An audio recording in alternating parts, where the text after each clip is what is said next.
Hello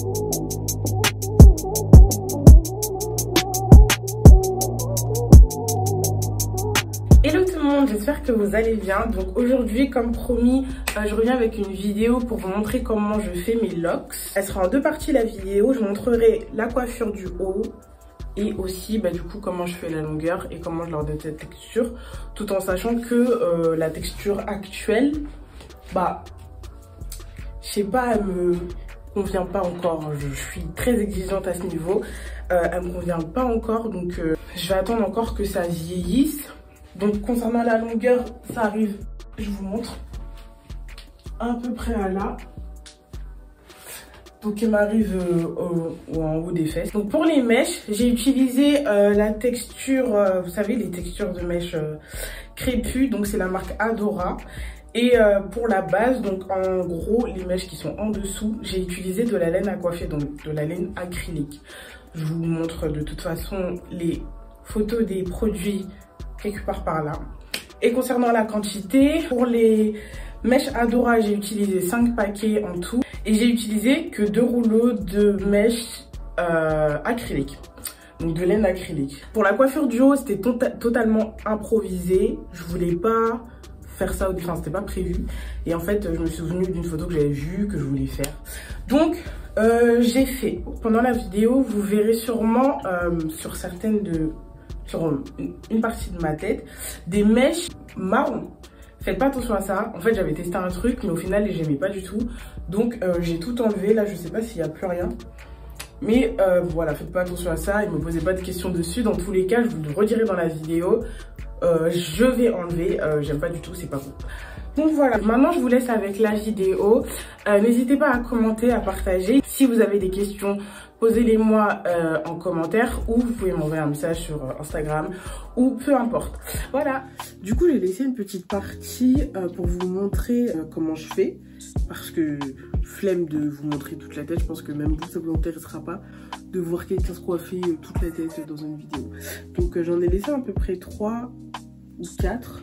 Donc du coup, je vais vous montrer. Donc déjà, faut savoir que moi, toute la partie de derrière, surtout derrière, vraiment derrière, j'ai fait aucun traçage. J'ai tracé avec mon petit doigt, pour vous dire. Donc j'ai rien tracé du tout. C'est vraiment fait à la va-vite. J'ai tracé un peu devant, parce que comme vous pouvez le voir, j'ai fait un peu un effet... bref, j'ai coiffé mes locks, on va dire. Et je vais essayer de vous montrer, du coup, avec celle que je vais faire là, comment j'ai fait ça. Après, c'est pas comme une professionnelle parce que je sais pas faire à la base. J'ai grave improvisé. Donc voilà.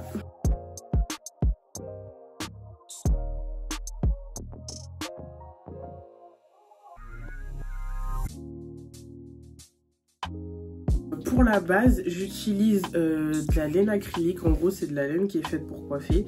J'ai utilisé ça en base parce que déjà, les mèches, elles accrochent bien cette matière-là. Les mèches, celle-ci, elles accrochent bien la matière. Donc, ça fait que du coup, il y aura pas de, ça va pas glisser tout le long de la mèche. Et pour avoir une certaine longueur sans avoir à plier la mèche, je me sers que du début. Donc, je vous montre... D'abord, je commence par tresser.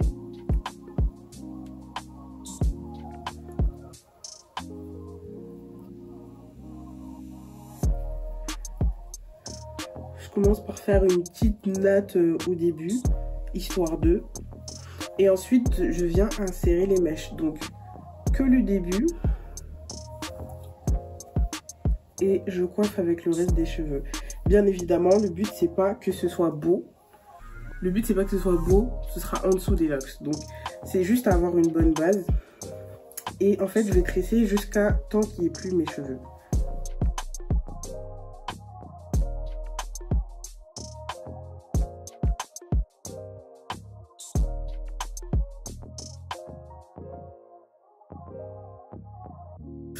Donc voilà, là, on a la tresse.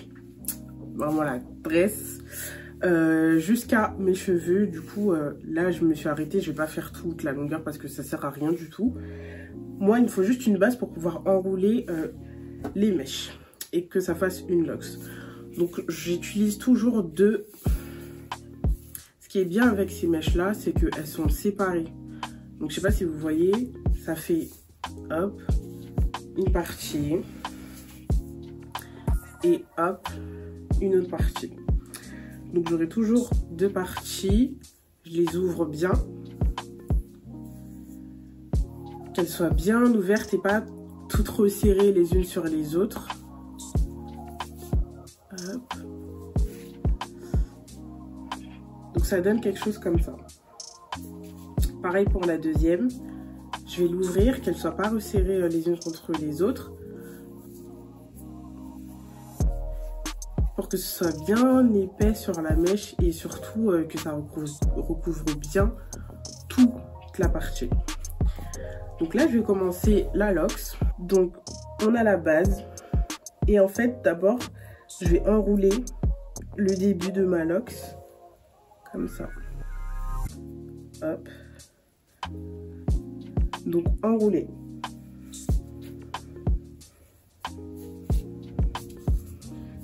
Je vais tourner, allez, 3 ou 4 fois autour de ma base, donc la racine, sans pour autant serrer. Je précise bien que mes lox, elles sont jamais serrées. Et ensuite, je commence la lox. Donc, vous voyez bien que c'est écarté. C'est pas, je sais pas si vous voyez, c'est pas resserré comme ça. C'est écarté. Donc, j'écarte toujours avec mes doigts. En tournant. Je joue aussi avec mon doigt qui est là. Donc en fait des fois je vais retenir, vous voyez la partie que j'ai placée, exprès. Et je vais tourner plusieurs fois sur la même zone. Histoire de bien serrer la zone et que la mèche elle flotte pas sur la base.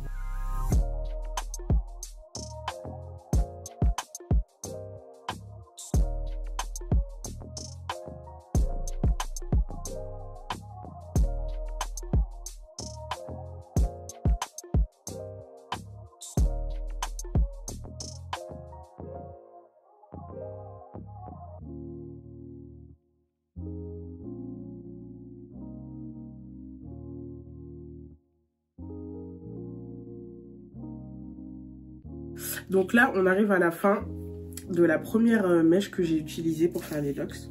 Donc je vais venir prendre la deuxième. Et ce que je vais faire, c'est que je vais faire un nœud entre les deux. Je vais faire un nœud entre les deux mèches. Pourquoi? Parce que souvent, même je dis ça par expérience, souvent les deux mèches, enfin la deuxième mèche, elle glisse. Genre, elle se détache de la première mèche, donc elle glisse de la lox parce qu'elle est accrochée à rien du tout. Je sais pas si vous comprenez ce que je veux dire. Et donc, du coup, le fait de faire un nœud dessus, ça va l'empêcher de partir et de se séparer de la première partie là. Ensuite, je vais venir faire plusieurs tours. Donc là, vous avez le nœud. Et je vais venir faire plusieurs tours avec la mèche sur le nœud.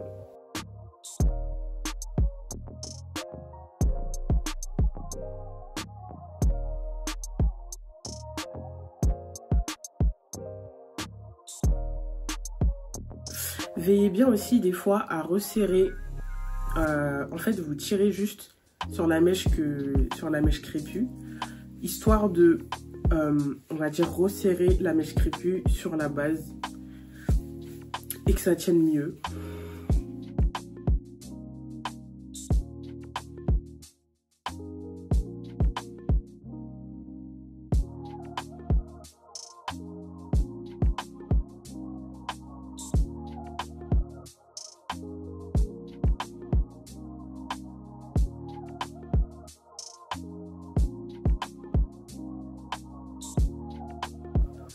Donc là, je suis arrivée à la fin. Vous voyez bien qu'elle est un peu repliée sur elle-même, la mèche. Je vais vous montrer après. Et en fait, là, j'ai la fin de ma base et des mèches de la lox. J'ai oublié mes ciseaux. On va faire ça. Normalement, je coupe, hein, mais là, j'ai pas de ciseaux et j'ai la flemme d'aller chercher mes ciseaux. Donc, je suis juste en train de tirer des mèches pour les casser. Faites attention quand vous faites ça parce que des fois, les mèches, elles coupent. Hein. Et donc, là, j'ai ma base. Ma base, je vais la replier sur elle-même. Donc là, c'est le bout de la base. Je remonte juste ici. Je bloque avec mon doigt. Et en fait, avec la mèche de Lox, je vais venir enrouler la fin de ma Lox sur elle-même. Le plus serré possible et le plus de tours possible pour fermer. Après ça, je frotte entre mes doigts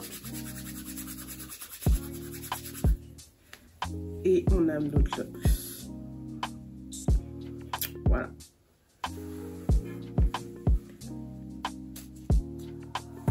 Vous avez le bout qui est comme ça. Je sais pas si vous allez voir.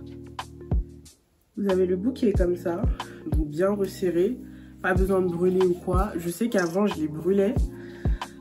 Avant je les brûlais, mais j'ai arrêté de faire ça parce que en fait ça abîme plus vite mes Lox. Mais en fait ça abîme de la mauvaise manière, genre c'est pas beau du tout. Donc j'ai trouvé cette technique là et je sais qu'il y a beaucoup de gens qui le font pour faire tenir le bout de la Lox. Là je vais continuer, hop, je vais continuer à vous montrer comment je fais.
Donc je vous montre une dernière fois.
Donc du coup là avec les ciseaux, je fais exprès de couper un peu n'importe comment pour avoir le plus de bout fin possible et mieux serrer la fin de ma Lox.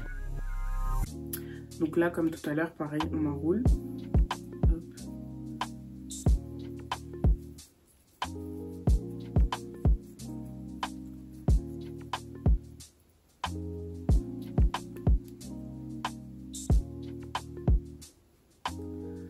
Et on frotte.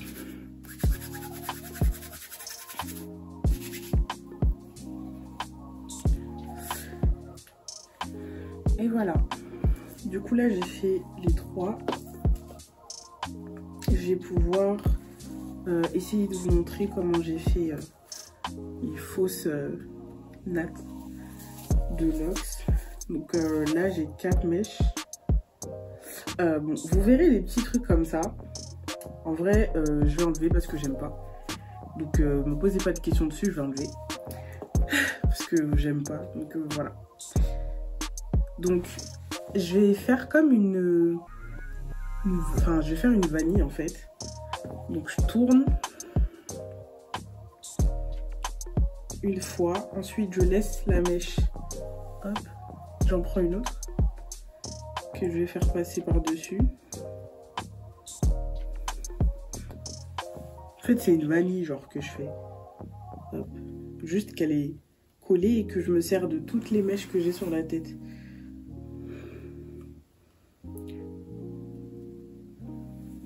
Hop. Et en fait, sur la fin, je vais faire une natte. Histoire de serrer en fait. Juste une natte. Hop. J'ai mal au bras. Et je vais faire un nœud.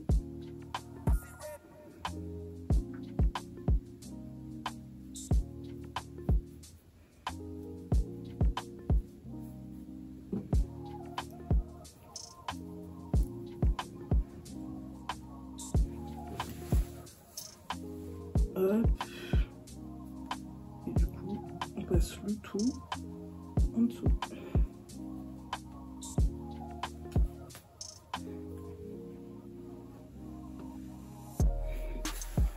Et voilà, ça donne ça. En vrai, une vraie look c'est. Bon là, j'ai pas de babyère. Hein, mais...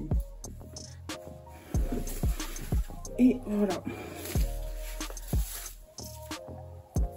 Donc, je sais pas si vous voyez ce que ça donne. Je sais pas ce que ça donne à la caméra. Enfin, je sais plutôt moins, mais je sais pas si... Là, je vais surtout attendre qu'elles vieillissent bien. Parce que je suis pas encore satisfaite de mes locks là. Je les trouve trop propres, trop nouvelles comparé à ce que je fais d'habitude. Donc là, je veux qu'elles vieillissent encore un peu. Je suis pas au max de ce que j'aime faire. Mais voilà, là, les bouilles sont pas brûlées du tout. Et bon, les colorés, je vous ai déjà dit que j'allais les enlever. Donc voilà. Donc j'espère que cette vidéo vous aura plu. Mettez un commentaire, un pouce, tout ce que vous voulez. Et posez-moi des questions si vous en avez en commentaire.